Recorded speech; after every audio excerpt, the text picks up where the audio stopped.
Hello नमस्कार साथियों, स्वागत है आप सभी का अपनी पाठशाला की इस ऑनलाइन मंच पर। मैं अंकित सिंह एक बार फिर से आप सभी का स्वागत कर रहा हूं। तो बीपीएससी एग्जाम की तैयारी कर रहे आप सभी साथियों का आपके अपने इस ऑनलाइन मंच पर विशेष और हार्दिक स्वागत है। रेशमी कुमारी, काजल कुमारी, कैसे हैं आप सभी लोग और कैसी चल रही है आप लोगों की पढ़ाई? भाई एक बार हमें जल्दी से आप लोग बता दें, क्या हमारी आवाज़ ठीक तरीके से आप लोगों तक पहुंच पा रही है? क्या मैं आप लोगों को ठीक तरीके से सुनाई और दिखाई तो दे रहा हूं ना?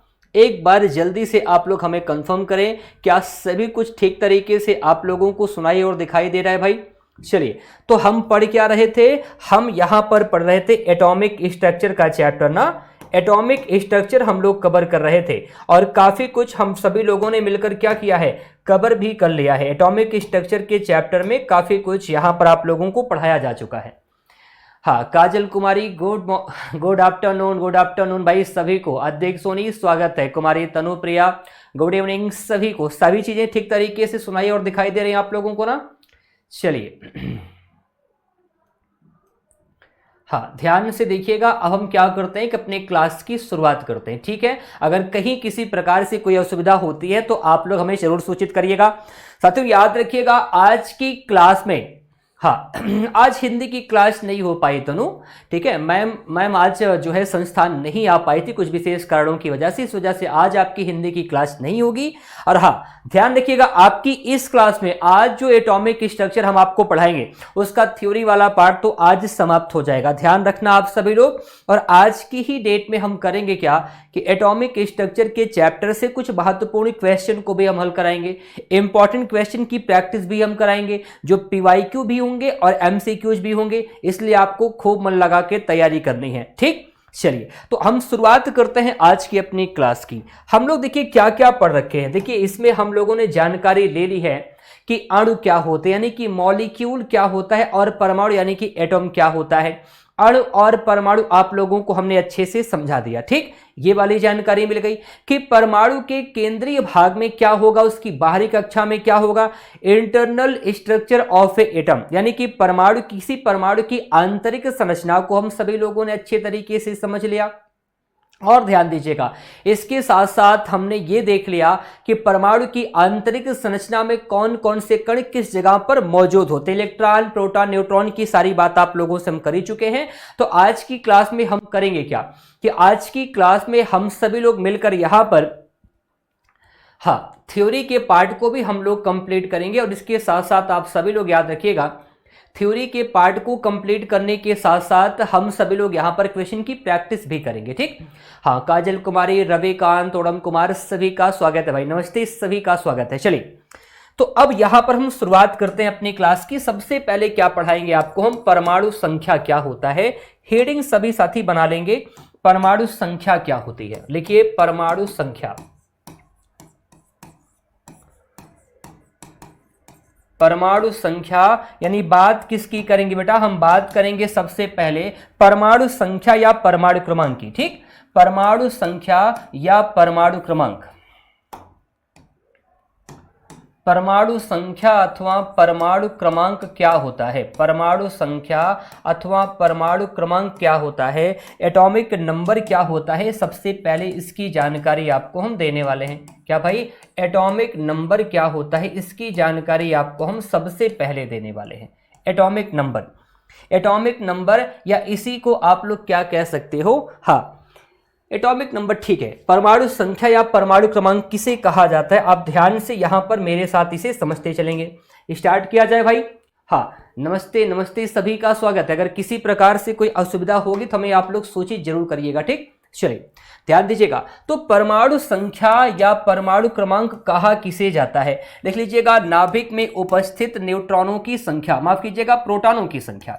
लिखिएगा, नाभिक में उपस्थित प्रोटॉनों की संख्या। नाभिक में उपस्थित प्रोटॉनों की संख्या।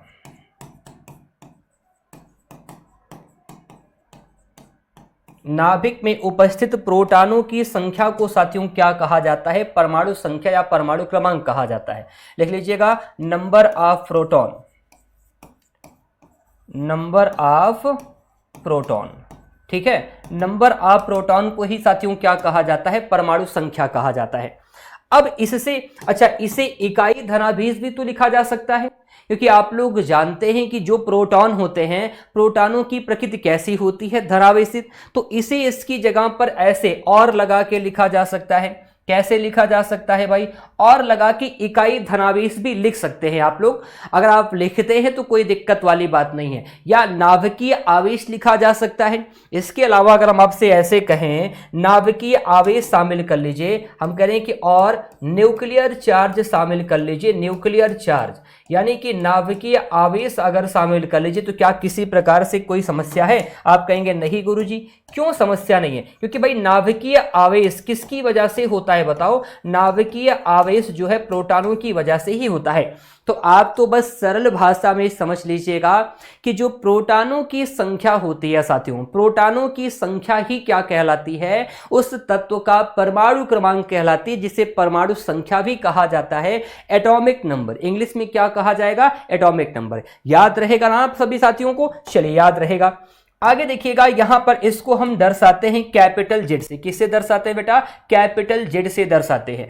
कैपिटल जेड बराबर स्मॉल पी लिखा जा सकता है। आप कहेंगे सर क्यों? क्योंकि कैपिटल जेड का मतलब हो गया एटॉमिक नंबर। एटॉमिक नंबर को कैपिटल जेड से डिनोट करते हैं। और यहां पर हम कह रहे हैं कि कैपिटल जेड बराबर स्मॉल पी। इसका मतलब क्या है? इसका मतलब यह है कि यहां पर जो प्रोटॉनों की संख्या होती है वही उसका परमाणु क्रमांक होता है। तो भाई हमने कहा परमाणु क्रमांक बराबर प्रोटॉनों की संख्या। पी यहां पर किससे संबंधित है? प्रोटॉनों की संख्या से संबंधित है। एक चीज हमने कल आप लोगों को समझा रखा है कि जो प्रोटॉनों की संख्या होती है बेटा, वो इलेक्ट्रॉनों की संख्या के बराबर होती है ना? नंबर ऑफ प्रोटॉन और नंबर ऑफ इलेक्ट्रॉन बराबर होते हैं, इक्वल होते हैं। इसी वजह से तो परमाणु विद्युत उदासीन होता है, कल हमने समझाया था। तो कैपिटल जेड बराबर small P is equal to small E लिखा जा सकता है। लिखा जा सकता है, बिल्कुल लिखा जा सकता है सर। चलिए इस बात को एक एग्जाम्पल के तौर पर हम सभी लोग समझते हैं। क्या करते हैं कि एग्जाम्पल लगाते हैं। जैसे मान लीजिए कि ये एग्जाम्पल हमने लगाया, हम अगर आप लोगों से ऐसा कहें कि कार्बन के नाभिक में ऐसा लिख सकते हैं, मान लीजिए कि कार्बन एक परमाणु है, ठीक, कार्बन तत्व है। कार्बन के परमाणु में हम कह रहे हैं कि 6 प्रोटॉन हैं। कितने प्रोटॉन है उसके नाभिक में, उसके न्यूक्लियस में? तो कार्बन के नाभिक में बेटा मान लीजिए कि 6 प्रोटॉन हैं। तो आपको बताना क्या है? कार्बन के नाभिक में 6 प्रोटॉन है, तो आपको बताना क्या है? यहां पर आपको बताना है कि फिर कार्बन का एटॉमिक नंबर कितना होगा। आपको बताना है कि कार्बन का परमाणु क्रमांक कितना होगा। तो आप कह सकते हैं सर इसलिए यहां पर कार्बन का जो परमाणु क्रमांक होगा, कार्बन का जो एटॉमिक नंबर होगा, वो कितना होगा साथियों? 6 होगा। होगा कि नहीं होगा? जल्दी से आप लोग बताओ। हम कह रहे हैं बेटा कि कार्बन के नाभिक में 6 प्रोटॉन हैं। कितने? 6 प्रोटॉन हैं। और आपसे ऐसा पूछा जा रहा है कि कार्बन का परमाणु क्रमांक कितना होगा, तो 6 ही बताओगे। क्यों आप लोग 6 बताओगे? क्योंकि number of proton he atomic number होता है। तो अच्छे से स्पष्ट हो चुका है कि किसी भी तत्व के परमाणु के नाभिक में जितने साथियों प्रोटॉन होते हैं वही उस तत्व की क्या होते हैं? वही उस तत्व की परमाणु संख्या या परमाणु क्रमांक होते हैं। याद रहेगा आप लोगों को? बिल्कुल, आप लोग अच्छे तरीके से इस बात को याद करके रखिएगा। याद रहेगा ना? चलिए आगे बढ़ चलते हैं। इसके बाद परमाणु संख्या के बाद आपको हम समझाना चाहेंगे यहां पर कि परमाणु भार क्या होता है। किसे भाई? परमाणु भार क्या होता है बेटा, इसे समझो। परमाणु भार, चलिए इस परमाणु भार को क्या कहते हैं? द्रव्यमान संख्या भी कहा जाता है। भाई ध्यान से समझना, लास्ट में क्या करना है? क्वेश्चन भी हल करना है। परमाणु भार को द्रव्यमान संख्या भी कहा जाता है बेटा, जिसे इंग्लिश में क्या पढ़ेंगे? लिख लीजिएगा हमारे साथ, इसे पढ़ेंगे एटॉमिक वेट। क्या पढ़ेंगे? एटॉमिक वेट पढ़ा जाएगा। एटॉमिक वेट पढ़ा जाएगा। और इसके साथ साथ या इसे कह सकते हो मास नंबर। क्या कह सकते हो? मास नंबर कह सकते हो। याद रहेगा, मास नंबर कह सकते हो। ठीक है सर, चलिए आगे समझाते हैं ये क्या होता है। ये द्रव्यमान संख्या क्या होता है या परमाणु भार क्या होता है, तो कल हमने आप लोगों को समझाया था। याद है आप लोगों को? नाभिक का द्रव्यमान। भाई एक बार एक कमेंट आप लोग कर दीजिए, क्या सारी चीजें समझ में आ रही हैं? एक बार सभी लोग रविकांत, ओडम कुमार, काजल कुमारी, तनुप्रिया, शालिनी, रेशमी, अद्विक, सोनी, सभी लोग एक बार कमेंट करके हमें बता दीजिए क्या सारी चीजें आप लोगों को दिखाई और सुनाई दे रही है ना, और ये टॉपिक क्या आप लोगों को समझ में आ रहा है? क्योंकि बेटा समझ लेंगे तभी, अच्छे से अगर समझ में आएगा तभी आप प्रश्नों का उत्तर कर सकते हैं। जो क्वेश्चन लगाने वाले हैं आज की क्लास में वे सभी आपके एग्जाम में पूछे जा चुके हैं। ठीक, चलिए, तो परमाणु भार या यहां पर जो है द्रव्यमान संख्या क्या होता है, तो आप लोग नोट लगा के लिखिए, ये न्यूट्रॉनों और प्रोटॉनों की संख्या का योगफल होता है। लिखिएगा न्यूट्रॉनों की संख्या प्लस में यहां पर लिख सकते हैं प्रोटॉनों की संख्या, किसकी? न्यूट्रॉनों की संख्या, और इसके साथ साथ लिखो प्रोटॉनों की संख्या। न्यूट्रॉनों की संख्या और इसको साथ साथ प्रोटॉनों की संख्या, यानी कि यहां पर आप लिख सकते हैं न्यूक्लियनों की संख्या। क्या कह सकते हो बेटा? न्यूक्लियनों की संख्या कह सकते हो, न्यूक्लियनों की संख्या। आप कहेंगे सर न्यूक्लियन क्या होता है, तो तुम बहुत अच्छे तरीके से यहां पर समझना। न्यूक्लियन लिख देता हूं, number of nucleon. Number of nucleon ही क्या कहलाते हैं भाई? मिट गया, यहां पर फिर से बनाते हैं। यहां पर रुकिए, न्यूक्लियनों की संख्या। ठीक, नंबर ऑफ न्यूक्लियन, ध्यान से देखना किसकी बात करेगा? बात करेगा नंबर ऑफ न्यूक्लियन की। किसकी बात करेगा बेटा? Number of nucleon. फिर सुन लीजिए, न्यूक्लियन किसे कहा जाता है? आप कहेंगे सर न्यूक्लियन कहा जाता है न्यूट्रॉनों की संख्या और प्रोटॉनों की संख्या की योगफल को। यानी जब न्यूट्रॉन और प्रोटॉन दोनों जुड़ जाते हैं तो उनके जुड़ने से क्या मिलता है? न्यूक्लियन मिलता है। याद रहेगा? हाँ, काजल कुमारी, शालिनी, तनुप्रिया, रेशमी कुमारी, ओडम कुमार, बहुत ही शानदार भाई। चलो, तो न्यूट्रॉनों और प्रोटॉनों की संख्या को जोड़ दीजिएगा, आपको परमाणु भार मिल जाएगा। इसे किससे दर्शाएंगे बेटा? इसे दर्शाते हैं कैपिटल ए से। परमाणु भार को कैपिटल ए से दर्शाते हैं, तो कैपिटल ए बराबर n प्लस पी क्या लिखा जा सकता है? बिल्कुल लिखा जा सकता है भाई, न्यूट्रॉनों और प्रोटॉनों की संख्या आप लोग बता सकते हो। तो परमाणु भार जिसे कैपिटल ए से दर्शाते हैं वो न्यूट्रॉनों और प्रोटॉनों की संख्या का योगफल होता है। फिर से यही एग्जाम्पल लेकर आपको हम दोबारा समझाते हैं, ध्यान से देखो, क्योंकि जब एग्जाम्पल के माध्यम से तुम समझोगे तो सारी बातें यहां पर स्पष्ट रहेंगी। एग्जाम्पल लगाओ भाई, एग्जाम्पल के माध्यम से बेटा समझो। मान लेते हैं यहां पर फिर से कौन सा परमाणु ले लेंगे? यहां पर आप लोग ले लीजिए किसको? चलिए यहां पर कार्बन की ही दोबारा ले लेते हैं। ऐसा मान लीजिए बेटा, कार्बन में तो आपको हमने एक चीज बताया ही बताया। क्या हमने बताया? कार्बन में अभी अभी हमने आपसे कहा कि मान लीजिए कि 6 प्रोटॉन है। क्या है? मान लीजिए कि कार्बन में 6 प्रोटॉन है, और इसके साथ साथ ऐसा मान लीजिए कि कार्बन में 8 न्यूट्रॉन है। 6 प्रोटॉन है और 8 क्या है? न्यूट्रॉन है। तो इस कंडीशन में सभी लोगों को क्या बताना है? ये बताना है कि फिर कार्बन का परमाणु भार कितना होगा। तो आप कह सकते हैं सर कार्बन का परमाणु भार न्यूट्रॉनों और प्रोटॉनों की संख्या को जोड़ दीजिएगा, यानी कि नंबर ऑफ न्यूक्लियन, तो 6 और 8 मिलकर कितना हो जाएगा? 14। यानी कि एटॉमिक वेट कितना हो जाएगा? कार्बन का 14 हो जाएगा। क्या ये दोनों बातें समझ में आ गई? एक बार जल्दी से सभी लोग बता दें, क्या ये दोनों बातें समझ में आ गई? हाँ, एटॉमिक वेट फिर से हमने कहा बेटा, बता दिया आपको, न्यूक्लियनों की संख्या यानी कि नंबर ऑफ न्यूट्रॉन और नंबर ऑफ प्रोटॉन को जोड़ देना। भाई किसी भी परमाणु के न्यूक्लियस में, किसी भी एटम के न्यूक्लियस में, किसी भी परमाणु के नाभिक में जितने प्रोटॉन होते हैं बेटा, वहीं पर जितने न्यूट्रॉन होते हैं, दोनों को जोड़ देना, तुम्हें मास नंबर मिल जाएगा। स्पष्ट हुआ भाई? क्या ये दोनों बातें समझ में आ गई? कौन कौन सी बातें याद रखना बेटा? ये दोनों बातें जो आपकी स्क्रीन बोर्ड पर लिखी गई हैं, कौन कौन सी?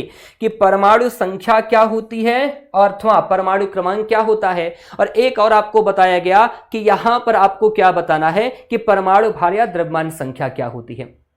समझ में आ गई होंगी दोनों बातें। तो यदि आपने एटॉमिक नंबर को समझ लिया, यानी कि परमाणु क्रमांक या परमाणु संख्या को समझ लिया, और यदि आपने एटॉमिक वेट या मास नंबर को समझ लिया, तभी आगे चल के संभारिक क्या होता है, समस्थानिक क्या होता है। ठीक, हाँ, अधिक सोनी नंबर ऑफ न्यूट्रॉन कैसे पता चलेगा बेटा? हम बता देंगे, अभी हम आगे चल के जानकारी देंगे। नंबर ऑफ न्यूट्रॉन यहां पर अधिक सोनी पूछ रही, तो हम यहां पर जानकारी दे देते हैं। जैसे मान लो कि किसी भी तत्व के परमाणु में हमें क्या ज्ञात करना है? न्यूट्रॉनों की संख्या ज्ञात करना है। क्या चाहिए? न्यूट्रॉनों की संख्या चाहिए। लिखो, न्यूट्रॉनों की अगर संख्या आप लोगों को चाहिए, न्यूट्रॉनों की संख्या, अगर नंबर ऑफ न्यूट्रॉन यहां पर आप लोगों को चाहिए तो क्या बताओगे? नंबर ऑफ न्यूट्रॉन अगर आप लोगों को चाहिए तो क्या बताओगे बेटा? तो न्यूट्रॉनों की संख्या को निकालने के लिए सरल से यहां पर सूत्र बता देते हैं। आपको परमाणु भार में से क्या करना है, समझो, एटॉमिक वेट में से क्या घटाना है बेटा, ध्यान से समझना। आपको एटॉमिक वेट में से क्या घटाना है, यानी कि परमाणु भार, जिसमें क्या होगा, न्यूट्रॉन और प्रोटॉन दोनों शामिल होंगे। परमाणु भार में से क्या माइनस करना है? तो परमाणु भार में से बेटा परमाणु क्रमांक माइनस करना है। क्या? परमाणु भार में से परमाणु क्रमांक माइनस करना है, यानी कि एटॉमिक वेट में से एटॉमिक नंबर को माइनस कर दीजिएगा। एटॉमिक वेट में से बेटा एटॉमिक नंबर को क्या करिएगा, घटा दीजिएगा, आपको नंबर ऑफ न्यूट्रॉन मिल जाएगा। स्पष्ट है? याद हो जाएगा भाई? हाँ, न्यूट्रॉन कैसे पता चलेगा बेटा, हमने बता दिया। ठीक, चलो, तो जब न्यूट्रॉनों की संख्या ज्ञात करनी होगी तो परमाणु भार में से परमाणु क्रमांक घटा देना। अभी तो इसी वजह से हम तुम्हारे लिए क्वेश्चन लेकर आए हैं। आज की डेट में हम लोग एटॉमिक स्ट्रक्चर के 20 दमदार क्वेश्चन को हल कराएंगे। ठीक, चलो आगे देखो। इसके बाद हमें क्या करना है, हमें इसके बाद यहां पर पढ़ाना है आपको समस्थानिक और संभारिक, एक साथ पढ़ लीजिए। लिखिएगा, अगली हेडिंग बना लीजिएगा बेटा समस्थानिक। क्या लिखिएगा?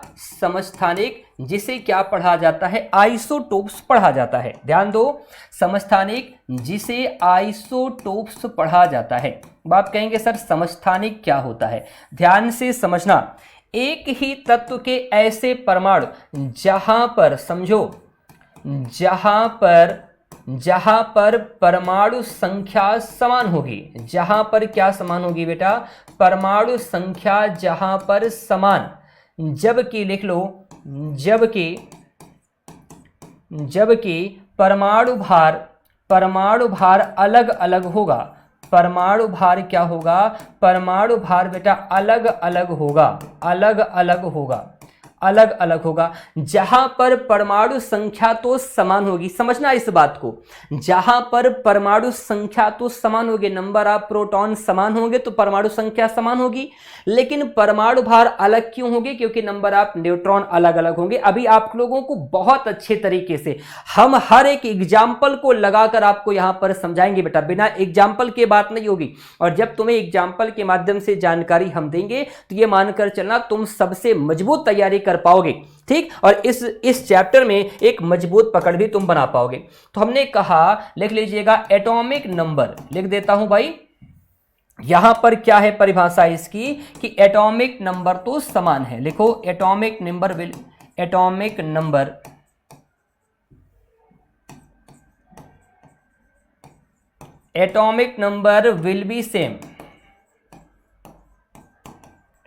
B same but atomic number will be same, यहां पर लिखा गया, बट लिखो, but atomic weight will be different. ध्यान से समझना, बहुत इंपॉर्टेंट है बेटा, ये क्वेश्चन कई बार पूछा गया। Atomic weight will be different, atomic weight will be different, atomic weight will be different. क्या कहलाएगा? समस्थानिक कहलाएगा। अब आप कहेंगे गुरुजी कुछ समझ में नहीं आया, तो आप घबराओ नहीं, हम आपके लिए एग्जाम्पल लगाते हैं। ठीक, ध्यान से समझो।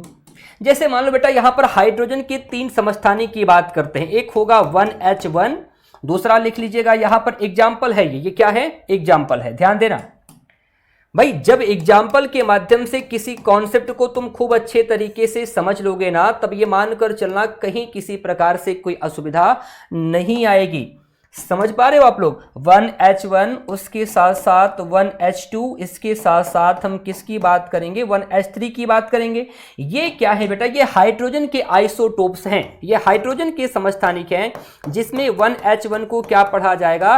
प्रोटियम पढ़ा जाएगा। 1H2 को बेटा क्या पढ़ते हैं? इसे पढ़ते हैं ड्यूटेरियम। आपने इसे सुना भी होगा, आज अच्छे तरीके से स्पष्ट कर लीजिए, ड्यूटेरियम। और तीसरा इसे क्या पढ़ा जाता है भाई? इसे पढ़ा जाता है ट्राइटियम। क्या पढ़ते हैं बेटा? ट्राइटियम पढ़ते हैं। ये क्या है? ये हाइड्रोजन के 3 समस्थानिक हैं। बताओ क्या इसमें प्रोटॉनों की संख्या समान है?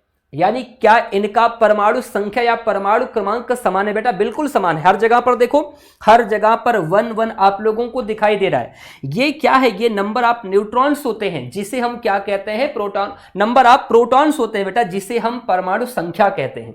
भाई परमाणु संख्या आपने सीख लिया कि नहीं सीख लिया? इसी वजह से मैंने आप लोगों को सबसे पहले क्या पढ़ाया बेटा? सबसे पहले मैंने आप लोगों को परमाणु संख्या या परमाणु क्रमांक को पढ़ाया। और कल तो हमने खाका खींच दिया था, कल हमने आप लोगों को जानकारी दे दिया था कि हम परमाणु स्ट्रक्चर यानी कि एटॉमिक स्ट्रक्चर वाले चैप्टर में हम क्या कवर करेंगे, ये जानकारी आपको हमने कल ही बेटा दे दिया था। तो परमाणु संख्या या परमाणु क्रमांक क्या होता है मैंने आपको बता दिया, परमाणु भार भी मैंने आपको समझा दिया। तो अब आगे चलकर मैं क्या समझा रहा हूं आपको? समस्थानिक समझा रहा हूं। मैंने बता दिया कि जहां पर परमाणु संख्या समान होगा लेकिन परमाणु भार अलग अलग होगा, उसे बेटा क्या कहते हैं? समस्थानिक कहते हैं। एग्जाम्पल हमने लगाया किसे? अच्छा मिट गया क्या जी?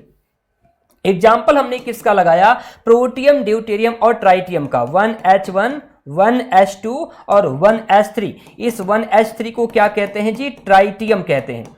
अब ध्यान से आप सभी लोग देखकर बताओ बेटा, क्या यहां पर प्रोटियम, ड्यूटेरियम और ट्राइटियम में इनका जो परमाणु क्रमांक है, जिनका एटॉमिक नंबर है, वो समान है? बिल्कुल। यहां पर ध्यान से आप लोग देखो, हर जगह पर आपको एक एक दिख रहा होगा बेटा। लेकिन फिर बताओ, क्या यहां पर इनका परमाणु भार अलग अलग है? बिल्कुल। यहां पर 1 है, यहां पर 2 है, यहां पर 3 है। एटॉमिक वेट अगर डिफरेंट हो गया, परमाणु भार अगर अलग हो गया, तो आप उसे क्या मानोगे? इस कंडीशन में इसे आप समस्थानिक कहोगे। अब आप कहेंगे सर आप कह रहे हैं कि परमाणु संख्या समान होगा, दिख भी रहा है। आप कह रहे हैं कि परमाणु भार अलग अलग होगा, दिख भी रहा है। मान लेते हैं कि यह समस्थानिक है, लेकिन आपके दिमाग में बेटा प्रश्न आना चाहिए। देखो क्यों, अगर आपके दिमाग में क्यों जैसे शब्द आते हैं तो आप बेहतर तरीके से सीख पाओगे। अब आपके दिमाग में एक छोटा सा प्रश्न यहां पर क्या आना चाहिए? गुरुजी ये बता दीजिए कि क्यों समस्थानिकों में परमाणु संख्या समान होती है और क्यों परमाणु भार अलग होता है? बेटा यहां पर कॉन्सेप्ट समझ लेना तुम। परमाणु संख्या इसी वजह से समान होती है कि नंबर ऑफ प्रोटॉन समान होते हैं। नंबर ऑफ प्रोटॉनों की संख्या समान होती है, इसी वजह से परमाणु क्रमांक समान होता है।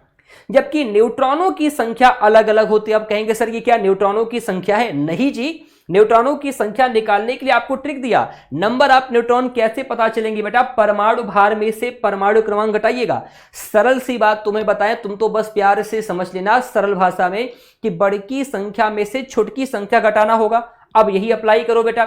1 में से 1 घटाओगे तो प्रोटियम में न्यूट्रॉन मिलेंगे 0। स्पष्ट हुआ? 2 - 1 करोगे तो यहां पर ड्यूटेरियम में न्यूट्रॉन आपको मिलेंगे 1। न्यूट्रॉन अगर ट्राइटियम में देखेंगे 3 - 1 करना होगा तो जानकारी कितनी मिलेगी? 2। यानी कि यहां पर 0, यहां पर 1, यहां पर 2। नंबर ऑफ न्यूट्रॉन डिफरेंट हो गए, जिसकी वजह से एटॉमिक वेट डिफरेंट है। जबकि नंबर ऑफ प्रोटॉन यहां पर समान होने की वजह से बेटा इनका एटॉमिक नंबर समान है। स्पष्ट हुआ? स्पष्ट हुआ? फिर समझ लो एक बार। जब तक तुम समझोगे नहीं तब तक आप लोगों को यहां पर हम आगे लेकर नहीं चलेंगे। अरे जब तक हम तोड़ेंगे नहीं तब तक छोड़ेंगे नहीं। समझ पा रहे हैं आप लोग? देखो हमने अभी अभी आपसे कहा बेटा कि समस्थानिक क्या है। अब याद हो चुका होगा कि परमाणु संख्या समान होगी, परमाणु भार अलग अलग होगा तो हम समस्थानिक मानेंगे। लेकिन क्यों ऐसा होता है? अगर इनमें प्रोटॉनों की संख्या समान है तो इनका परमाणु क्रमांक समान है। न्यूट्रॉनों की संख्या अलग अलग होने की वजह से इनका क्या हो जाएगा? परमाणु भार अलग अलग हो जाएगा। समझ पा रहे हैं? हाँ ओड़म कुमार, ये वाला से पानी को हाँ अच्छा पहले वाले से क्या क्या कह रहे हो भाई? प्रोटियम, ड्यूटेरियम और ट्राइटियम समझ में आ गया। अगर ये एग्जाम्पल नंबर 1 तुम्हें समझ में ना आया हो, परेशान मत हो। अगर ये एग्जाम्पल नंबर 1 तुम्हें समझ में बेटा ना आया हो तो एग्जाम्पल नंबर 2 हम लगाते हैं। अगर अभी भी आपको कोई कंफ्यूजन है तो हमसे एग्जाम्पल नंबर 2 भी आप देख लीजिए। चलिए एग्जाम्पल नंबर 2 यहां पर लगाते हैं और आपको जानकारी देते हैं। ध्यान से आप लोग यहां पर देखना। एग्जाम्पल नंबर 2 ध्यान से बेटा आप लोग समझना। यहां पर हम अब क्लोरीन परमाणु को ले रहे हैं। यहां पर इसका एटॉमिक नंबर होता है 17। एक परमाणु ऐसा है जिसका एटॉमिक वेट यहां पर 35 दिया है। एक ऐसा है जिसका बेटा एटॉमिक नंबर तो समान है लेकिन एटॉमिक वेट यहां पर अलग है। एक जगह देखिए परमाणु भार हमने लिखा है 35 और एक जगह पर हमने परमाणु भार कितना लिखा है? 37। क्या ये दोनों क्लोरीन की ये दोनों एटम क्लोरीन के ये दोनों परमाणु क्या आपस में समस्थानिक हैं? आप कहेंगे जी हां बिल्कुल है। क्यों? क्योंकि परमाणु क्रमांक समान है, परमाणु भार अलग अलग है। परमाणु भार क्यों अलग है? क्योंकि नंबर ऑफ न्यूट्रॉन अलग अलग है। समझना इस बात को। 35 माइनस 17 करोगे तो कितना आएगा? यहां इस परमाणु में 18 न्यूट्रॉन होंगे बेटा, यहां पर 37 माइनस 17 करोगे, नंबर ऑफ न्यूट्रॉन मिलेंगे 20। 18 20 न्यूट्रॉन अलग, 17 17 प्रोटॉन समान, क्या बोला जाएगा? समस्थानिक। क्या अब स्पष्ट हो गया जी? बिल्कुल स्पष्ट हो चुका होगा। ठीक, हाँ हाँ बिल्कुल बेटा, ड्यूटेरियम का ऑक्साइड होता है भारी जल। विष्णु कुमार जी, ड्यूटेरियम का ऑक्साइड होता है, D2O होता है केमिकल नेम। क्या होता है जी? D2O होता है बेटा केमिकल नेम भारी जल का, इसे आप लोग याद रखिएगा। चलिए, बहुत अच्छे तरीके से आप लोग सारी जानकारी यहां पर इकट्ठा करते चलिएगा। D2O कहा जाता है रासायनिक नाम जो होता है भारी जल का। भारी जल का प्रयोग मंदक और शीतलक के रूप में करते हैं। HC उरे ने उनकी खोज किया था भारी जल की। HC उरे डिस्कवरी करते हैं हैवी वाटर की, भारी जल की। और याद रखना बेटा, उसका एटॉमिक वेट, उसका अणु भार कितना होता है? 20 होता है। D2O भारी जल, यानी कि आप जिसे कहते हैं, हाँ हाँ ठीक, चलो जानकारी मिल गई। दो एग्जाम्पल के माध्यम क्या क्या समस्थानिक का कॉन्सेप्ट तुम्हें सिखा पाए बेटा हम? एक बार जल्दी से बता दो भाई, थम्स अप का निशान करो ऐसे लोग जिनको समस्थानिक समझ में आ गया है, जिन्हें समस्थानिक समझ में आ गया बेटा कि प्रोटियम, ड्यूटेरियम और ट्राइटियम का कॉन्सेप्ट क्या है। जिनको ये समझ में आ गया जल्दी से थम्स अप करें। ठीक, चलो और कुछ अगर जानकारी आपको यहां पर तेजी से देना चाहें तो एक बार बेटा ध्यान से समझिए। ये जो ड्यूटेरियम होता है ना, ये जानते हो, ये हाइड्रोजन का ऐसा समस्थानिक है जो नाभिकीय संलयन की प्रक्रिया में भाग लेता है। किसकी? आप लिख लीजिएगा, ये नाभिकीय संलयन की प्रक्रिया में भाग लेता है। नाभिकीय संलयन, नाभिकीय संलयन की प्रक्रिया में बेटा ये भाग लेता है। कौन सा भाग लेता है जी? लिख लीजिएगा न्यूक्लियर फ्यूजन। मैं ऐसे लिख दे रहा हूं बेटा, न्यूक्लियर फ्यूजन लिख दे रहा हूं, आप कंफ्यूज मत होना। ये जो हाइड्रोजन का कौन सा समस्थानिक है? ये जो हाइड्रोजन का ड्यूटेरियम समस्थानिक के नाभिकीय संलयन की प्रक्रिया में भाग लेता है। अरे नाभिकीय संलयन जानते हो ना आप लोग? देखो फिर बता देते हैं आपको। हाइड्रोजन का समस्थानिक 1H2 प्लस में यहां पर 1H2 बहुत ही अधिक तापमान और बहुत ही अधिक दाब पर बेटा क्या बनाते हैं? हीलियम का परमाणु बनाते हैं 2He4। भाई खुद समझो ना, यहां पर एक और एक मिलने से एटॉमिक नंबर कितना हो जाएगा? जो नया पदार्थ बनेगा उसका 2 होगा, 2 और 2 मिलाकर 4 होगा। और एक ऐसा तत्व जिसका बेटा एटॉमिक वेट यहां पर 2 होता, एटॉमिक वेट 4 होता है, एटॉमिक नंबर 2 होता है। कौन सा होगा जी? वो एलिमेंट कौन सा होगा? वो एलिमेंट होता है आपका हीलियम। और इसके बनते ही बहुत बड़ी मात्रा में एनर्जी रिलीज होती है। जो सूरज होते हैं, जितने बेटा यहां पर आप लोगों को स्टार दिखाई देंगे, जैसे कि सूरज एक प्रकार का तारा है ना, तो सभी तारों में उनके प्रकाश और ऊष्मा ऊर्जा के पीछे यही न्यूक्लियर फ्यूजन की परिघटना जिम्मेदार है, नाभिकीय संलयन। सरल सी परिभाषा क्या होगी? जहां पर दो हल्के परमाणु के नाभिक आपस में जुड़कर भारी परमाणु के नाभिक का निर्माण करते हैं। याद रहेगा तुम्हें, वही नाभिकीय संलयन है। अच्छा, ड्यूटेरियम की बात बेटा हमने आपको बता दी, और साथ ही साथ तुम नोट लगा के लिखना, ये जो आपको दिखाई दिया है, क्या दिखा है जी? ये जो ट्राइटियम बेटा आप लोगों को दिखा है, ये रेडियो सक्रियता का गुण दर्शाता है। किसका जी? लिख लो बेटा यहां पर, ये ट्राइटियम क्या काम करता है? ये ट्राइटियम मैं बता देता हूं आपको, ये रेडियो सक्रियता का गुण दर्शाता है। ट्राइटियम लिख लो, रेडियो सक्रियता। समझाएंगे आगे चल के रेडियो सक्रियता क्या होती है, रेडियो एक्टिविटी। अभी आप इतना नोट लगा के लिखिएगा कि ट्राइटियम रेडियो एक्टिविटी का गुण दर्शाता है। भाई आपके सिलेबस में हमने लिखवाया है, रेडियो एक्टिविटी चैप्टर लिखवाया ना बेटा, तो उस दौरान हम आपसे रेडियो एक्टिविटी की चर्चा करेंगे। ठीक, ये तो नाभिकीय संलयन की बात हमने बता दिया। तो याद रखना बेटा, ये नाभिकीय संलयन की प्रक्रिया में ड्यूटेरियम भाग लेता है, जबकि रेडियो एक्टिविटी कौन शो करता है? तो ट्राइटियम 1H3। तो ये रही पूरी जानकारी आपको, जिसमें हम समस्थानिक की चर्चा कर रहे थे। और हां, एक बात और जान लीजिएगा आप सभी लोग कि हाइड्रोजन के समस्थानिक का ही केवल नाम होता है। भाई आपके दिमाग में एक प्रश्न आया होगा ना, आपके दिमाग में एक प्रश्न आया होगा कि गुरुजी आपने यहां पर तो हाइड्रोजन वाली बात बता दी, 1H1 लिखा, तो नीचे आप लिख रहे हैं प्रोटियम। 1s2 लिख रहे हैं तो नीचे लिख रहे हैं आप लोग ड्यूटेरियम, 1s3 लिख रहे हैं तो नीचे लिख रहे हैं आप ट्राइटियम।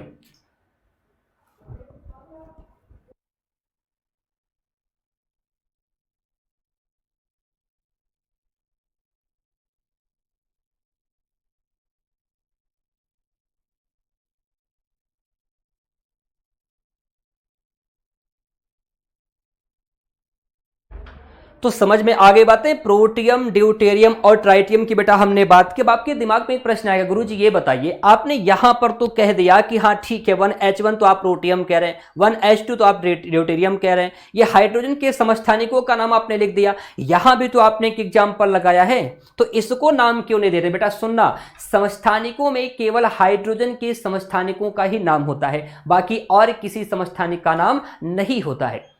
हाँ विष्णु कुमार जी, D2O भारी जल हैवी वाटर जो होता है बेटा, उसके खोजकर्ता HC उरे हैं। कौन है? HC उरे। ध्यान देना इस बात का, HC उरे। इसे शीतलक और मंदक के रूप में काम में लाया जाता है, और याद रखना इसका अणुभार कितना होता है? 20 होता है। हम आगे चल के बहुत कुछ पढ़ाएंगे भाई आप लोगों को, ठीक। तो ये समस्थानिक हमने बता दिया। तेजी से आगे चलकर चर्चा किसकी करते हैं बेटा? अब संभारिक की बात बताते हैं आपको, नोट लगा के लिखो संभारिक। संभारिक यानी कि चर्चा किसकी होगी? चर्चा होगी आइसोबार्स की। किसकी चर्चा होगी? संभारिक की। संभारिक क्या होता है? ये समस्थानिक से जस्ट उल्टा होता है। यहां पर लिखो जहां, ऐसा लिखो जहां परमाणु भार समान होगा। बेटा परमाणु भार को ही द्रव्यमान संख्या कहते हैं, जिसे एटॉमिक वेट कहा जाएगा। जहां पर परमाणु भार क्या हो? सुनो, जहां पर परमाणु भार समान हो, जबकि यहां पर अब की बार क्या होगा? जबकि परमाणु संख्या अलग अलग हो। जबकि परमाणु संख्या बेटा अलग अलग हो, जबकि परमाणु संख्या अलग अलग हो। लिख लो यहां पर एटॉमिक वेट, अब की बार एटॉमिक वेट समान होगा। लिखो atomic weight will be same but atomic number different.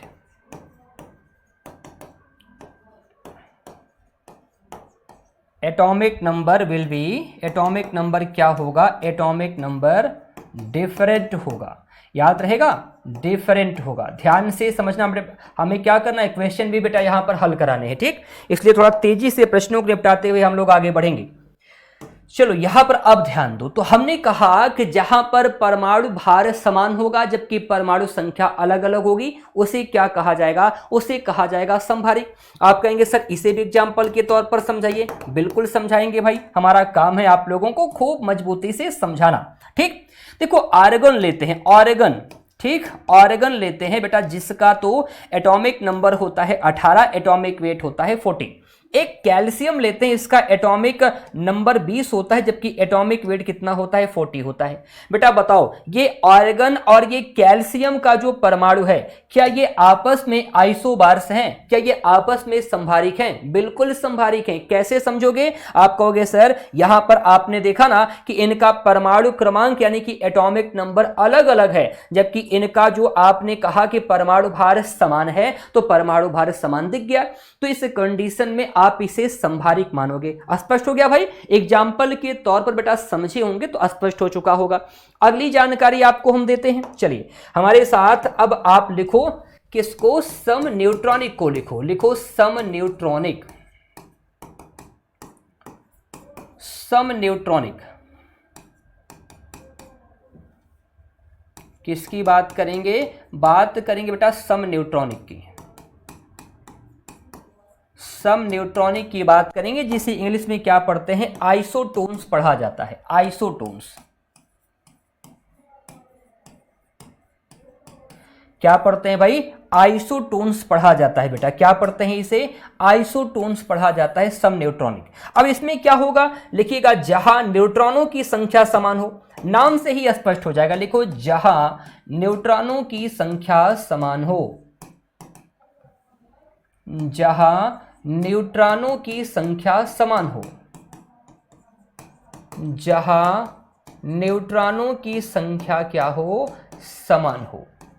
जहां न्यूट्रॉनों की संख्या समान हो, लिखो number of neutron will be same.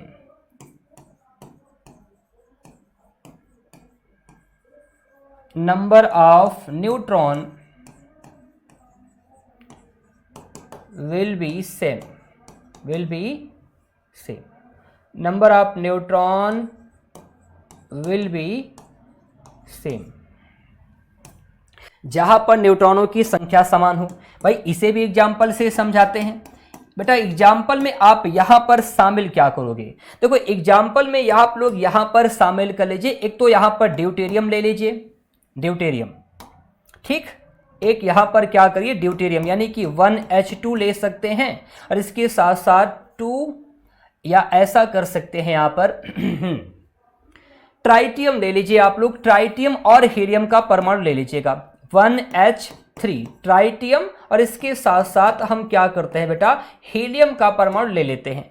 आप लोग देख के बताओ क्या बेटा ये ट्राइटियम, हमने क्या बताया, ये है हाइड्रोजन का एक समस्थानिक ट्राइटियम, क्या है ट्राइटियम, ठीक, और ये है बेटा हीलियम का परमाणु। आप लोग जल्दी से बताओ क्या इन दोनों में नंबर ऑफ न्यूट्रॉन समान है क्या, जल्दी से बेटा देखकर बताओ क्या इसमें नंबर ऑफ न्यूट्रॉन समान है।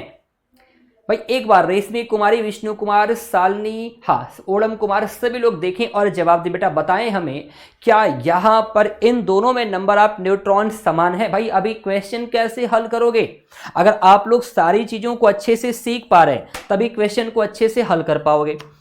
ध्यान से देखो, ट्राइटियम और हीलियम में क्या बेटा नंबर ऑफ न्यूट्रॉन समान है, कितने लोगों को लग रहा है हाँ सर न्यूट्रॉन समान है। अगर न्यूट्रॉन समान होगा तो क्या इन्हें हम सम न्यूट्रॉनिक मानेंगे, जल्दी से बताओ।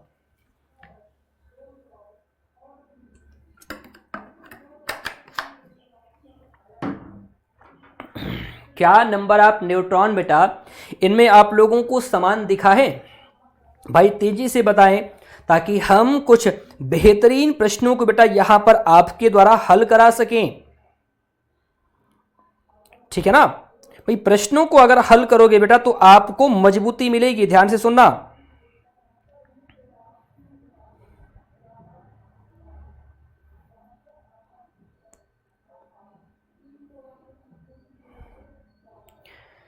जल्दी से बताओ, यस सर, हाँ 2 न्यूट्रॉन है, 2 सेम है, अच्छा अच्छा ठीक है, very good. Number of neutron कैसे निकालोगे, हमने क्या सिखाया, अरे यार बड़ी संख्या में से छोटी संख्या घटा देना है। अरे रघुआ लोगन की सारी चीजें समझ में आवत बा ना भैया, बतावत जा, क्या सारी चीजें आप लोगों को समझ में आ रही हैं बेटा, बताओ। 3 - 1 करोगे ट्राइटियम में न्यूट्रॉन आपको मिलेंगे 2, 4 - 2 करोगे यहां पर न्यूट्रॉन कितने मिलेंगे 2। तो यहां पर ये ट्राइटियम हीलियम आपस में आइसोटोन्स हैं कि नहीं, बिल्कुल है ना बेटा। न्यूट्रॉनों की संख्या कैसे निकालोगे समझा दिया मैंने। अब क्या बच गया है, एक इसी के साथ हमारे साथ और नोट करके लिख लो आप, तो यहां पर लिख लो सम इलेक्ट्रॉनिक को भी, सम इलेक्ट्रॉनिक, आइसो इलेक्ट्रॉनिक जिसे कहा जाएगा इंग्लिश में, क्या कहा जाएगा बेटा, आइसो इलेक्ट्रॉनिक कहा जाएगा, आइसो इलेक्ट्रॉनिक कहा जाएगा। सम इलेक्ट्रॉनिक की बेटा बात होगी, यहां पर लिख लो जहां इलेक्ट्रॉनों की संख्या समान हो, जहां इलेक्ट्रॉनों की संख्या क्या हो, जहां इलेक्ट्रॉनों की संख्या समान हो, याद रहेगा। लिखो हाँ number of neutron will be same, लिख लो नंबर ऑफ न्यूट्रॉन नहीं electron, number of electron will be same, number of neutron will be same. ध्यान से इसे आप लोग समझिएगा, number of neutron will be same, याद रहेगा। चलिए बताते हैं आप लोगों को, यहां पर जानकारी देते हैं, एग्जाम्पल के तौर पर समझते हैं। भाई हर चीज में एग्जाम्पल के तौर पर समझा रहे हैं आपको हम, जैसे बेटा Na+ और Mg+, मैं कह रहा हूं कि ये दोनों आपस में सम इलेक्ट्रॉनिक हैं, क्या हैं, ये दोनों आपस में सम इलेक्ट्रॉनिक हैं। ध्यान से समझो इस चीज को, कैसे हैं गुरुजी आप बताइए थोड़ा सा। बेटा ये बताओ, अगर हम यहां पर आप लोगों को बताएं, इलेक्ट्रॉनिक विन्यास आप जानते हो, जैसे बोरबरी का नियम बेटा यहां पर लगाएं तो सोडियम का परमाणु क्रमांक 11 होता है, तो इसका इलेक्ट्रॉनिक विन्यास हो जाएगा 2, 8 और 1। मैग्नीशियम का देखो, मैग्नीशियम का बेटा परमाणु क्रमांक 12 होता है, इसका क्या होगा 2, 8 और 2 हो जाएगा, 2, 8 और 2 हो जाएगा। समझो यहां पर ध्यान से इसे समझना, थोड़ा सा ध्यान से बेटा समझना। देखो हम करें कि सोडियम, देखो क्या होता है कि जितने भी एलिमेंट होते हैं वो अपने ऑक्टेट को पूरा करने का प्रयास करते हैं, वो अपनी बाहरी कक्षा को पूरा करने का प्रयास करते हैं। समझ पा रहे हैं? तो जैसे सोडियम की बेटा बात करें तो ये कैसे अपनी बाहरी कक्षा को पूरा कर सकते हैं, ये अपने जो ऑर्बिट है इसकी इस ऑर्बिट को कैसे पूरा कर सकता है, या तो सोडियम को 7 इलेक्ट्रॉन कहीं बाहर से मिल जाए, या तो ये अपने 1 इलेक्ट्रॉन का त्याग कर दे, या तो 1 इलेक्ट्रॉन का त्याग कर दे, या तो बाहर से 7 इलेक्ट्रॉन को ले आए। तो ज्यादा आसानी किसमें होगी बेटा, ये अपने 1 इलेक्ट्रॉन का त्याग कर देगा। उसी प्रकार मैग्नीशियम भी क्या करेगा, या तो इसको बाहरी कक्षा पूरा करने के लिए या तो 2 इलेक्ट्रॉन का त्याग करना पड़ेगा, या तो 6 और लेकर आना पड़ेगा। 2, 8, 8, 18, 18, 32 आप लोग जानते होंगे बेटा। तो इसको भी आसानी होगी, ये नंबर ऑफ जो यहां पर इसके आउटर ऑर्बिट में बेटा ये 2 इलेक्ट्रॉन है, इसको त्याग देगा। ऐसा होगा तो तुम खुद सोचो ना, अगर क्या करेगा इसने, सोडियम ने अपने बाहरी कक्षा के 1 इलेक्ट्रॉन का त्याग कर दिया तो Na+ में नंबर ऑफ इलेक्ट्रॉन कितने बचे, नंबर ऑफ इलेक्ट्रॉन यहां पर बेटा बच जाएंगे 10 बचेगा। उसी प्रकार अगर मैग्नीशियम ने अपने बाहरी कक्षा के 2 इलेक्ट्रॉन का त्याग कर दिया तो यहां पर नंबर ऑफ इलेक्ट्रॉन कितने बचेंगे बेटा, यहां भी 10 बचेंगे। अगर इलेक्ट्रॉनों की संख्या समान हो गई तो Na+ और Mg++ को क्या आइसो इलेक्ट्रॉनिक यानी कि सम इलेक्ट्रॉनिक कहा जा सकता है, बिल्कुल कहा जा सकता है। तेजी से सभी लोग बताएं, क्या ये सारी बातें सीख पाए हो तुम लोग अभी तक जितना हमने पढ़ाया है? क्या किसी को कोई डाउट है? अगर नहीं तो अब बताएं, हम आपको तुरंत फिर प्रश्नों की तरफ ले चलेंगे। कोई डाउट हो तेजी से बेटा पूछ लो, अगर कोई डाउट हो तो तेजी से हमसे पूछो। ठीक, हम क्या करेंगे 20 प्रश्नों को यहां पर हल करा देते हैं ताकि आपका कॉन्सेप्ट और मजबूत हो जाए, एटॉमिक स्ट्रक्चर वाले चैप्टर में कोई दिक्कत आप लोगों को ना हो। एक बार सभी लोग बताएं, अभी तक जितनी जानकारी आपको हमने दी क्या कहीं किसी जगह पर कोई समस्या है बेटा? अगर नहीं तो जल्दी से थम्स अप का निशान बनाएं, फिर हम आगे ले चलते हैं आपको प्रश्नों की ओर।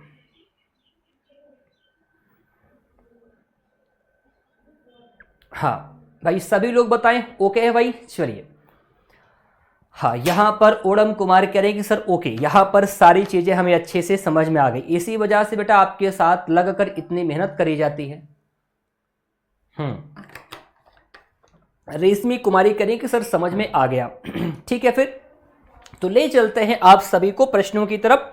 और अब क्या करेंगे बेटा, हम प्रश्नों के माध्यम से यहां पर पूरे कॉन्सेप्ट को आप लोगों को समझाएंगे। क्या करेंगे, प्रश्नों के माध्यम से पूरे कॉन्सेप्ट को हम लोग यहां पर समझेंगे। ठीक, चलो तो सबसे पहला प्रश्न इस टॉपिक से संबंधित जो है वो आपके सामने बेटा हम यहां पर ले आते हैं। ध्यान से आप सभी लोग देखिएगा, ये रहा आपका पहला प्रश्न।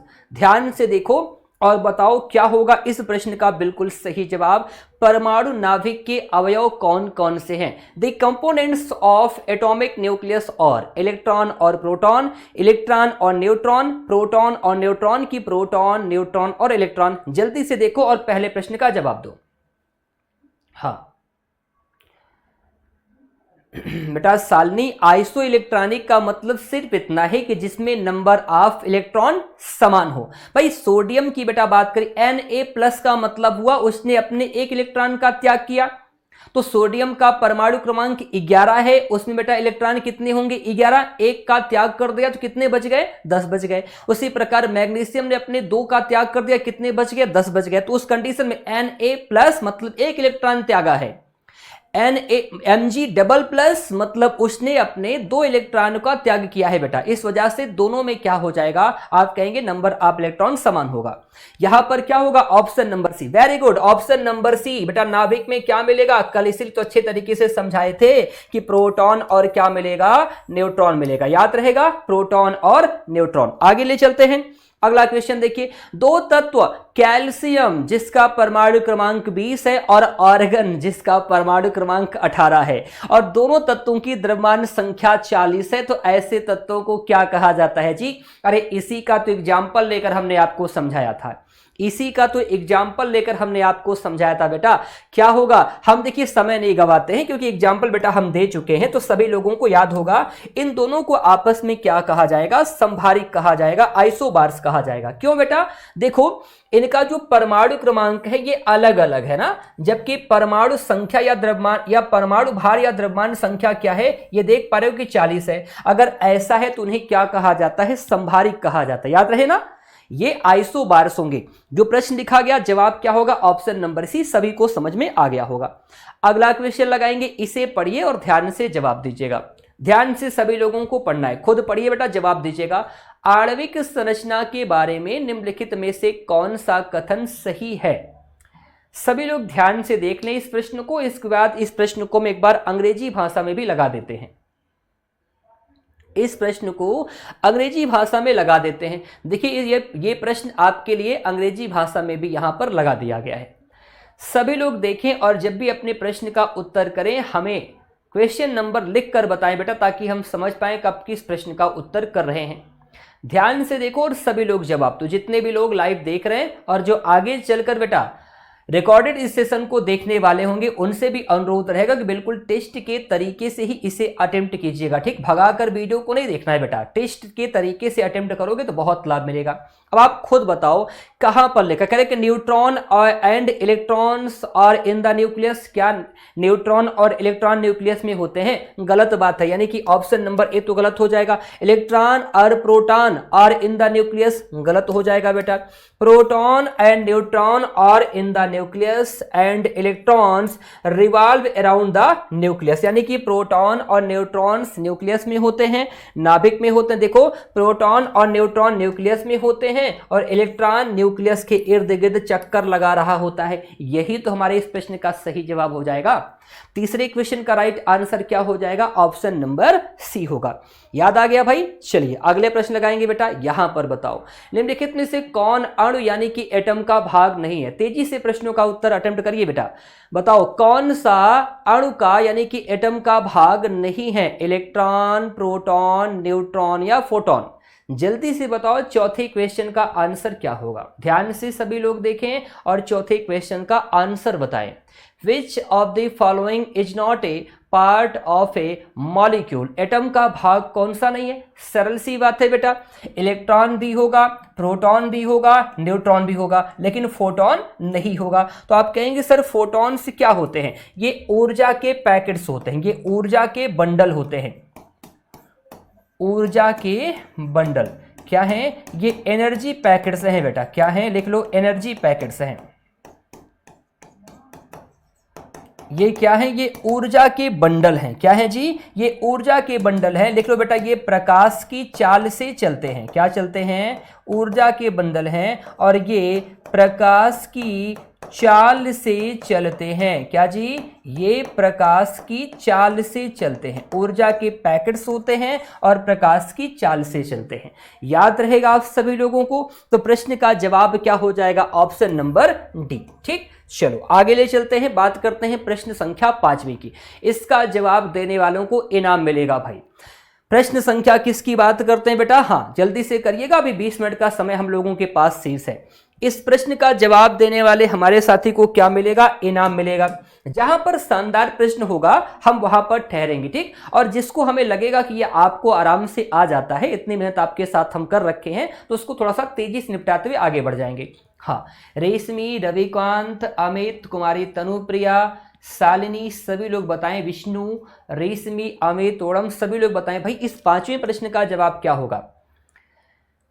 और जब भी बेटा आप लोग उत्तर करो ना, तो आप लोग क्वेश्चन नंबर जरूर लिखा करो, ताकि हम समझ पाएं कब किस प्रश्न का उत्तर करते रहे हो। जल्दी से बताओ इस प्रश्न का जवाब क्या होगा। परमाणविक संरचना के संदर्भ में निम्नलिखित कथनों में से कौन सा सही है? ध्यान से देखें और जवाब दें। जल्दी से बताओ भाई, प्रश्न का जवाब थोड़ा तेजी से आप लोगों को करना होगा। ठीक, ध्यान से देखें और बताएं क्या होगा इस प्रश्न का बिल्कुल सही जवाब। यहां पर 5वें का ए बता रहे हैं ओड़म कुमार, और कुछ लोग बताएं। हाँ, डी कुछ लोग बता रहे हैं, विष्णु कुमार और सत्यम का जवाब यहां पर। अच्छा, विष्णु कुमार का ए है और क्या है भाई, सत्यम सिंह का यहां पर ए आया है। अभी तक सभी लोगों का जवाब ऑप्शन नंबर ए आया है। क्या ऐसा है बेटा, क्या किसी परमाणु का नाभिक धनावेशित होता है? भाई nucleus of an atom is positively charge. बिल्कुल, किसकी वजह से? प्रोटॉनों की मौजूदगी की वजह से क्या होता है बेटा, आप कह सकते हैं कि सर परमाणु का नाभिक धनावेशित होता है। आगे देखो, रासायनिक अभिक्रिया के दौरान नाभिक परिवर्तन होता है। नाभिक में परिवर्तन नहीं होता। रासायनिक अभिक्रिया ये किससे संबंधित है? रासायनिक अभिक्रिया का संबंध बेटा इलेक्ट्रॉन से होता है। किससे? रासायनिक अभिक्रिया के उसका संबंध इलेक्ट्रॉन से होता है। इसके दौरान नाभिक पर कोई परिवर्तन नहीं होता। हाँ, न्यूक्लियर रिएक्शन बेटा छाप कर लिखना, बहुत जरूरी बात आपको हम बता रहे हैं। किसकी बात करते हैं? न्यूक्लियर रिएक्शन की जब बात करेगा, यानी कि जब कोई नाभिकीय अभिक्रिया होगी। क्या होगी भैया? जब कोई यहां पर छाप कर रखो, जब कोई बेटा नाभिकीय अभिक्रिया होगी, जब क्या होगी? जब कोई नाभिकीय अभिक्रिया होगी तो इस दौरान नाभिक में परिवर्तन होगा। लिख लो, नाभिकीय अभिक्रिया के दौरान ही नाभिक में परिवर्तन होगा। नाभिक में परिवर्तन नाभिकीय अभिक्रिया के दौरान होगा। रासायनिक अभिक्रिया के दौरान बेटा नहीं होगा, क्योंकि रासायनिक अभिक्रिया का संबंध किससे होता है? इलेक्ट्रॉनों से होता है। अस्पष्ट रहेगा और इलेक्ट्रॉन नाभिक में पाए ही नहीं जाते। तो इस प्रश्न में ध्यान से समझना, ये पहला स्टेटमेंट तो सही है, दूसरा वाला गलत है। तो प्रश्न का जवाब केवल पहला होगा। जिन भी हमारे साथियों का जवाब ओनली वन इस प्रश्न का जवाब है ना, ऑप्शन नंबर ए, उनका जवाब पूरी तरीके से सही है। स्पष्ट हो रहा है? कुछ एक्स्ट्रा में बातें भी आपको जानने को मिल जा रही हैं। चलिए अगला प्रश्न लगाएंगे। बात करेंगे बेटा यहां पर छठवें की। अब इसे आप आराम से बता पाओगे। ठीक, देखो, परमाणुवीय नाभिक न्यूक्लियस किसने खोजा था? रदरफोर्ड ने। कब की बात है? 1911 की बात है। 1911 में नाभिक की खोज किसने करी थी? रदरफोर्ड ने करी थी। याद रहेगा, नाभिक की खोज 1911 में किसने करी थी? आप जवाब दे सकते, रदरफोर्ड ने करी थी। ठीक,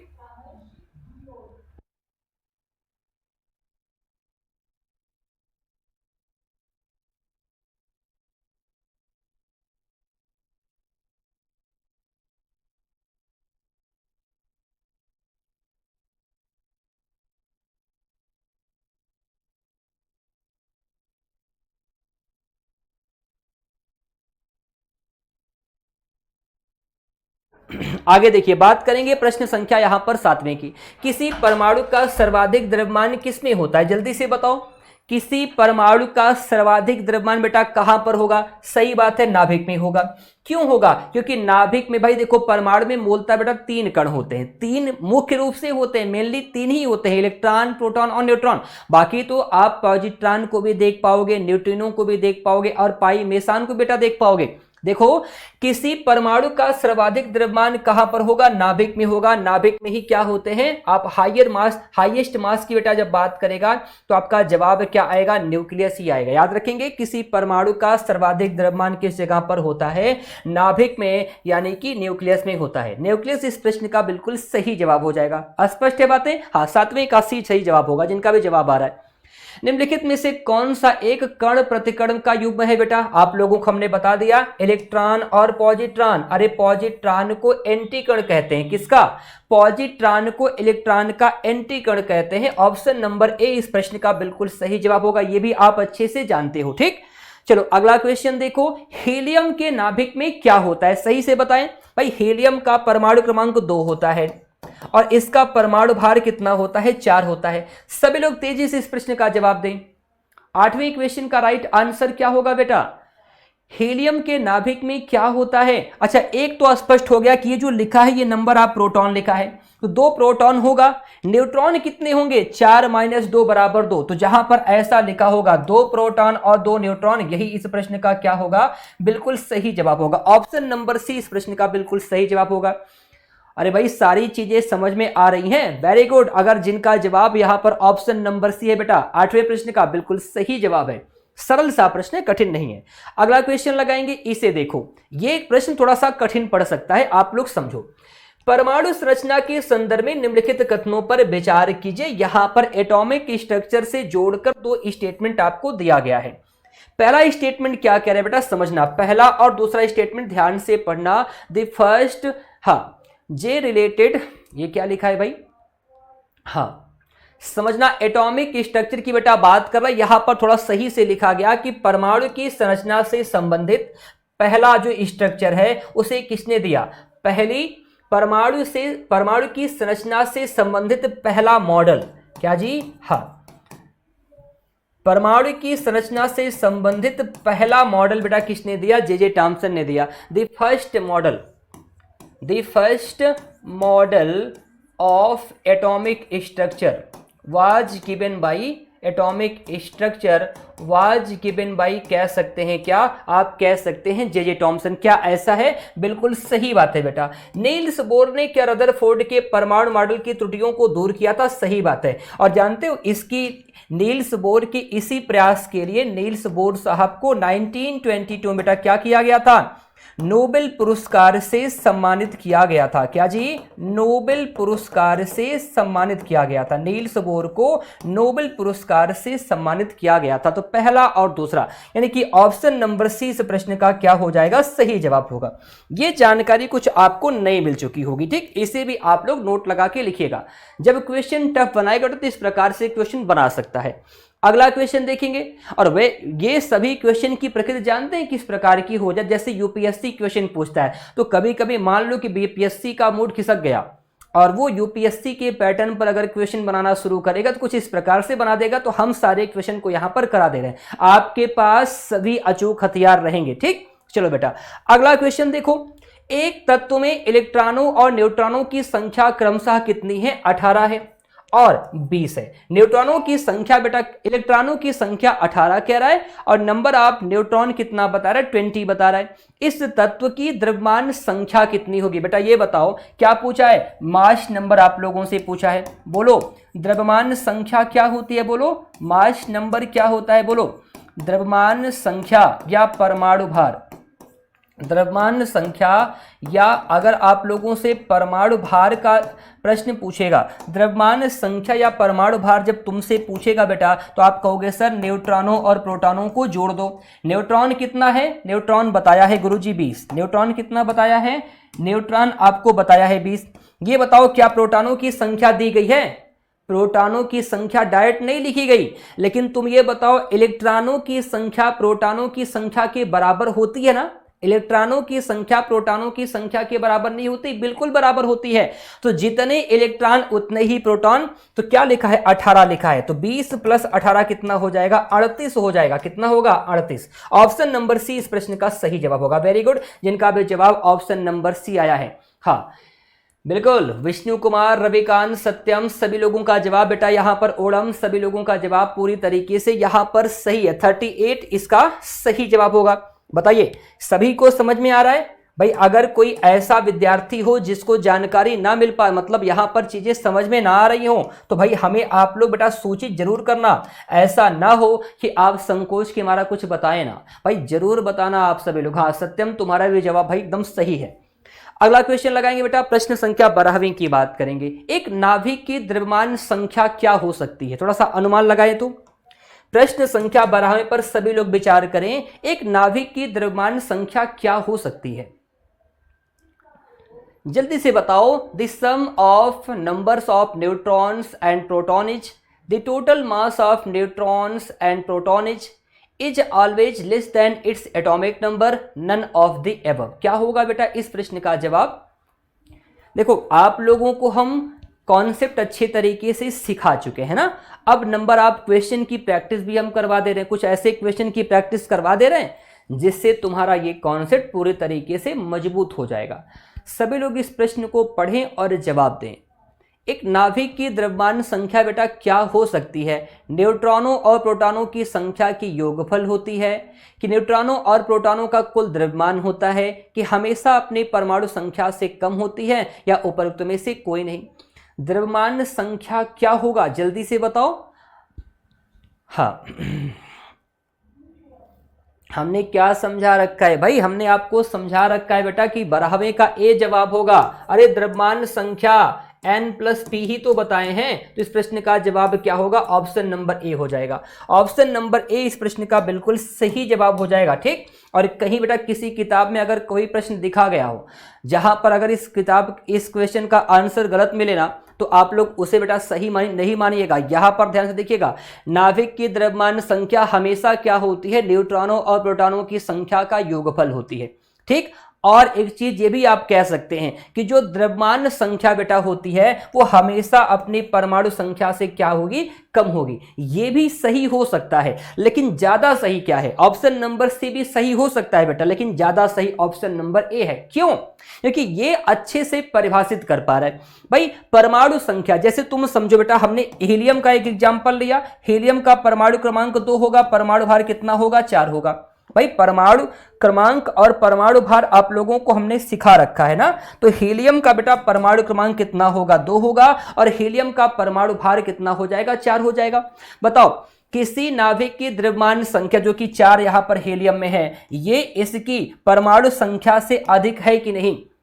नहीं, हमेशा अपनी परमाणु संख्या से कम होती। नहीं जी, गलत हो गया बेटा, एक बार ठहरना। ऑप्शन नंबर सी इस प्रश्न का जवाब नहीं होगा। हमेशा अपनी परमाणु संख्या से कम नहीं होगी, हमेशा परमाणु संख्या से ज्यादा होगी। यहां पर हमने देख लिया भाई, अच्छा वो सेटिस्फाइड कर लिया इस चीज को। ऑप्शन नंबर ए ही बेटा इस प्रश्न का सही जवाब होगा। माफी चाहेंगे भाई, ऑप्शन नंबर सी इस प्रश्न का बेटा जवाब नहीं होगा। याद रखेंगे आप लोग, क्योंकि हमेशा नाभिक की द्रव्यमान संख्या हमेशा परमाणु संख्या से अधिक होगी, ना कि कम। याद रखेंगे, इस प्रश्न का राइट आंसर क्या हो जाएगा, ऑप्शन नंबर ए हो जाएगा। अगला क्वेश्चन देखो, समस्थानिकों के संदर्भ में निम्नलिखित कथनों पर विचार कीजिए। बेटा एक काम करते हैं कि समस्थानिक आपको हम बाद में करवा देंगे। कब पढ़ाएंगे?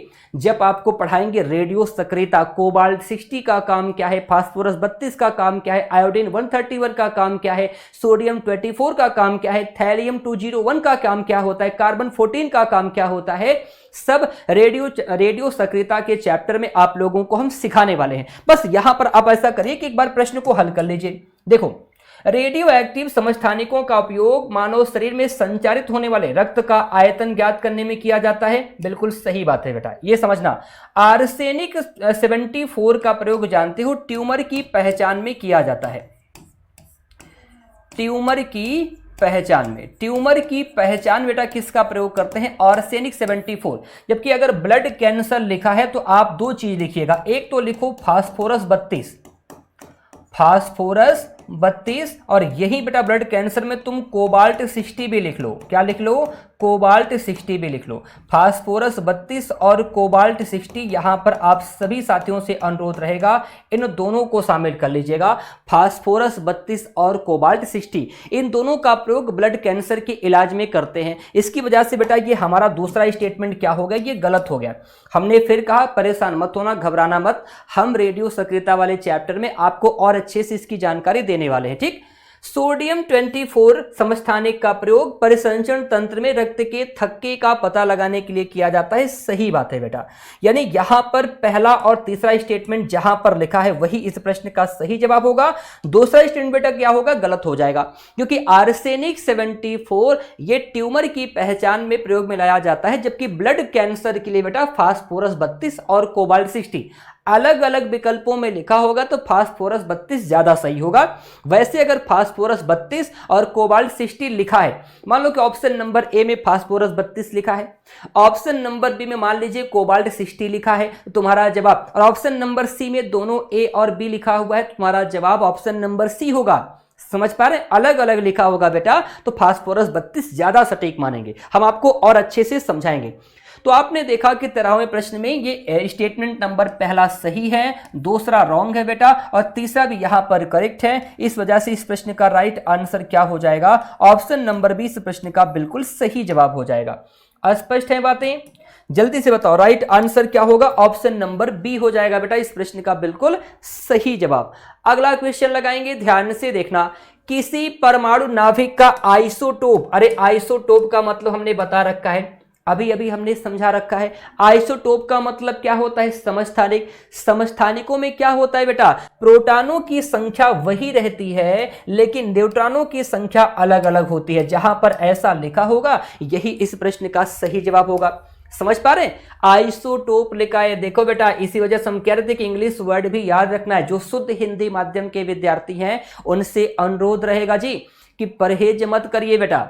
आपको इंग्लिश वर्ड भी थोड़ा थोड़ा समझ में आना चाहिए। समझ पा रहे हो? समस्थानिक नहीं लिखा, देखो साफ साफ आइसोटोप लिख दिया है। तो आइसोटोप को हिंदी में समस्थानिक कहते हैं, जिसकी पहचान होती है कि प्रोटॉनों की संख्या समान है, उसकी वजह से परमाणु क्रमांक समान होता है, और न्यूट्रॉनों की संख्या अलग अलग होने की वजह से उनका परमाणु भार अलग अलग होता है। स्पष्ट रहेगा बेटा? ऑप्शन नंबर बी होगा इस प्रश्न का बिल्कुल सही जवाब। समझ में आ गई बातें? चलिए अगला क्वेश्चन देखो, इसमें सम न्यूट्रॉनिक कौन कौन से हैं? सम न्यूट्रॉनिक कौन कौन से हैं? अरे जिसमें न्यूट्रॉनों की संख्या समान होगी। देख लो तुम लोग, 12 में से 6 घटाओगे 6, 14 में से 7, यहां पर 7, तो एक जगह पर 6 एक जगह पर 7, option number A vaso cancel हो जाएगा। 12 में से 6 फिर 6, 14 में से 7 घटाओगे 7, ये भी कैंसिल हो जाएगा बेटा। आगे देखो 14 में से 6 गए 8, 14 में से 7 गए 7 आ जाएगा, ये भी गलत हो जाएगा। तो अब जब ऊपर के 3 गलत हो गए तो निचवा वाला क्या होगा बेटा? सही जरूर होगा। 14 में से 6 घटाओगे यहां पर 8 आएगा, 15 में से 7 घटाओगे यहां पर भी 8 आएगा, और यहां पर भी 16 माइनस 8 करा जाएगा तो कितना आएगा बेटा? 8। अगर हर जगह पर नंबर ऑफ न्यूट्रॉन तुम्हें समान दिख जाता है, नंबर ऑफ न्यूट्रॉन अगर समान दिख जाता है तो क्या उसी को सम न्यूट्रॉनिक मानोगे? बिल्कुल मानेंगे बेटा। हमने तुमसे कहा है कि नंबर ऑफ न्यूट्रॉन कैसे निकालोगे? न्यूट्रॉनों की संख्या ज्ञात करने के लिए परमाणु भार में से परमाणु संख्या घटानी है, या सरल शब्दों में तुमको मैंने समझाया कि बड़ी की संख्या में से छोटी संख्या घटानी है। याद रहेगा? प्रश्न संख्या 15वें का right answer option number D हो जाएगा। स्पष्ट है बातें? जल्दी से बता दो, एक तत्व की संयोजकता बेटा किस पर निर्भर करती है? जल्दी से बताओ, एक तत्व की संयोजकता किस बात पर निर्भर करती है? What does the valency of an element depends on? एक परमाणु के प्रोटॉनों की कुल संख्या पर नहीं, एक परमाणु की द्रव्यमान की कुल संख्या पर नहीं, एक परमाणु में न्यूट्रॉनों की कुल संख्या पर नहीं, एक परमाणु की सबसे बाहरी कक्षा में इलेक्ट्रॉनों की कुल संख्या पर। ऑप्शन नंबर डी इस प्रश्न का सही जवाब होगा। ऑप्शन नंबर डी प्रश्न का सही जवाब बेटा, परमाणु की सबसे बाहरी कक्षा में इलेक्ट्रॉनों की संख्या पर निर्भर करती है। क्या? याद रखिएगा, संयोजकता बेटा निर्भर करती है। हाँ, 15 नंबर के क्वेश्चन में ऑप्शन नंबर ए होगा। अरे उल्लवे होगा, कौन है भाई? सत्यम बेटा। कैसे होगा ऑप्शन नंबर 1? न्यूट्रॉनों की संख्या समान है। अरे 12 में से 6 घटाओगे 6 बचेगा, यहां पर 14 में से 7 घटाओगे 7 आ गया, ये कैसे सम न्यूट्रॉनिक होगा? नहीं हो सकता है। ठीक, 3 मिनट और। तो यहां पर 15वें प्रश्न बेटा राइट आंसर क्या हो जाएगा? ऑप्शन नंबर डी होगा। कंफ्यूज मत होना। अगला क्वेश्चन तेजी से देख लो, किसी परमाणु का जो रासायनिक व्यवहार है किस पर निर्भर करता है? जल्दी से बताओ, रासायनिक व्यवहार किस पर निर्भर करता है? तो आप जानते हो ना कि न्यूक्लियस के चारों तरफ घूम रहे इलेक्ट्रॉनों की संख्या पर निर्भर करता है। किस पर? रासायनिक व्यवहार। समझ पा रहे हैं? इलेक्ट्रॉनों की संख्या पर निर्भर करता है बेटा। जबकि नाभिकीय रिएक्शन की बात करें, न्यूक्लियर रिएक्शन की बात करेगा तो नंबर ऑफ न्यूट्रॉन और प्रोटॉन बता सकते हो। रासायनिक व्यवहार की बात किया, केमिकल बिहेवियर की बात किया, तो ऑप्शन नंबर सी इस प्रश्न का बिल्कुल सही जवाब हो जाएगा। अगला देखो, एक ही तत्व के 2 समस्थानिकों के विद्युत उदासीन परमाणुओं के लिए निम्नलिखित में से कौन सा गुण भिन्न होगा? एक ही तत्व के 2 समस्थानिक हैं, उनके विद्युत उदासीन परमाणुओं के लिए इनमें से कौन सा गुण बेटा भिन्न हो सकता है? आप जानते हैं कि परमाणु द्रव्यमान क्या होता है भाई? समस्थानिकों में क्या अलग होता है? समस्थानिकों में बेटा परमाणु द्रव्यमान अलग अलग होता है। समस्थानिकों में परमाणु द्रव्यमान अलग अलग होता है, परमाणु संख्या समान होती है। अगला क्वेश्चन देखो, हाँ, न्यूक्लियस की द्रव्यमान संख्या। अब एक प्रश्न आप लोगों से पूछा है, न्यूक्लियस की द्रव्यमान संख्या क्या होती? न्यूक्लियस की द्रव्यमान संख्या क्या होगी? इस प्रश्न का जवाब कल आप लोग जरूर दीजिएगा। एक होमवर्क दे देते हैं भाई, जरूरी होता है। ठीक, कुछ मेहनत तो आप लोग भी करेंगे बेटा। चलो इस प्रश्न को आप लोग एक काम करिएगा, हमें कमेंट बॉक्स में जरूर बताइए। लेकिन कहां से बताओगे जी? क्लास तो यूट्यूब पर चल नहीं रही है, लेकिन फिर भी बेटा एक काम करेंगे, जब हम लोग परसों की डेट में मुलाकात करेंगे ना, तो आप सभी साथियों से अनुरोध रहेगा कि आप सभी लोग क्या करेंगे, इस क्वेश्चन का आंसर हमें सबसे पहले बताएंगे। देख लो इस क्वेश्चन को अंग्रेजी भाषा में बेटा आप लोग देख लो। इस प्रश्न को एक बार सभी लोग अंग्रेजी भाषा में देख लें, और इस 19वें क्वेश्चन का जवाब तुम सभी लोग हमें क्या करना, सबसे पहले बताना परसों वाली क्लास में। अब यहां पर देखो, नाभिक की खोज के लिए रदरफोर्ड ने जब धातु के पतले पत्र पर हाँ, एलू कण नहीं होगा बेटा, यहां पर थोड़ा सा करेक्शन कर लो, अल्फा कण होगा। लिखो, यहां पर देखो नाभिक की खोज किसने करी थी जी, जल्दी से बताओ। नाभिक की खोज आप सभी लोग जानते हो अल्फा कण, यहां पर अल्फा कण कर लो बेटा। समझो, हमने कहा नाभिक की खोज रदरफोर्ड ने करी थी, तो रदरफोर्ड ने नाभिक की खोज कैसे करी थी, ये क्वेश्चन पूछा गया। तो जब क्या करते हैं, जब नाभिक की खोज के लिए रदरफोर्ड ने धातु के पतले पत्र पर अल्फा कणों का बौछार किया, तो अधिकांश अल्फा कण धातु की पन्नी को बिना विक्षेपण करके पार करके बेटा निकल गए। और कुछ इसी प्रकार से नाभिक की खोज हुई थी, रदरफोर्ड ने 1911 में ऐसा किया था। लास्ट क्वेश्चन था, हाँ बताना है, when Rutherford shower the aluminium particle नहीं होगा बेटा, अल्फा पार्टिकल यहां पर होगा। एक बार सभी लोग क्या करो, करेक्शन कर लो भाई, यहां पर बेटा सभी लोग करेक्शन कर लो। आप सभी लोग अल्फा पार्टिकल्स कर लेना, क्या जी, यहां पर आप सभी लोग अल्फा पार्टिकल्स बेटा कर लेना। तो ऑप्शन नंबर ए इस प्रश्न का सही जवाब होगा। तो कुछ इस प्रकार से सभी लोगों ने क्या किया कि प्रश्न को सही तरीके से हल कर लिया है। चलिए मैम, बीपीएससी में ही क्लास है?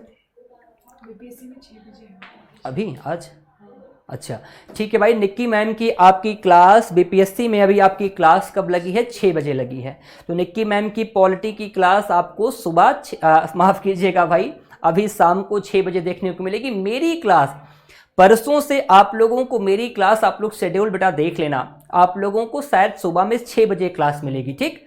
हाँ, शेड्यूल बहुत जल्द बना दिया जाए, किसी को किसी बात की कोई तकलीफ बेटा होनी नहीं चाहिए। बिल्कुल आराम से आप लोग पढ़िएगा, सारी क्लासेज आप लोगों को मिलेंगी। और हाँ, एक समय पर 2 क्लास एक साथ लाइव ना जाए, इसके लिए प्रबंध किया गया है। तो आप लोग जो समय आपको मिले उसके हिसाब से खूब मन लगा के आपको पढ़ना है। तो अब हमने यहाँ पर क्वेश्चन की प्रैक्टिस भी आप लोगों को करा दी। तो अब एटॉमिक नंबर का चैप्टर आपको खूब मजबूती से समझ में आ चुका होगा, किसी प्रकार से कोई असुविधा नहीं हुई होगी। तो चलिए आज की क्लास को इसी जगह पर समाप्त करने की चाहेंगे आपसे हम इजाजत। परसों सुबह मुलाकात होगी आप लोगों से। अपना खूब ख्याल रखिएगा, खूब खुश रहिएगा और मस्त रहिएगा। अंत तक साथ बनाए रखने के लिए आप सभी का आभार। हैव ए नाइस डे, बहुत बहुत धन्यवाद।